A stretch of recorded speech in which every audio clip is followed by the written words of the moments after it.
Back during slavery, when black people like me talked to the slaves, they didn't kill him.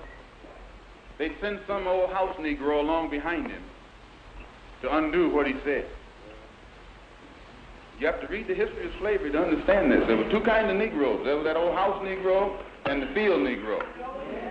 And the house Negro always looked out for his master. When the field Negroes got too much out of line, he held them back in check. He put them back on the plantation. The house Negro could afford to do that because he lived better than the field Negro.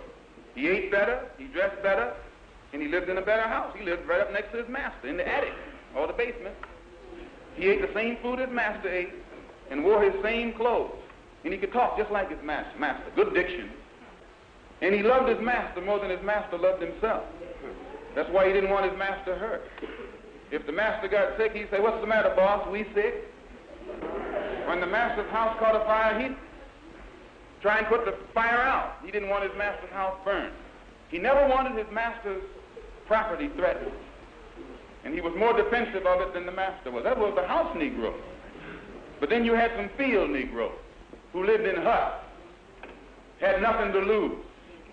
They wore the worst kind of clothes, they ate the worst food, and they caught hell. They felt the sting of the lash. They hated their master. Oh, yes, they did. If the master got sick, they prayed that the master died. If the master's house caught a fire, they prayed for a strong wind to come along. This was the difference between the two. And today you still have house Negroes and field Negroes. Yeah.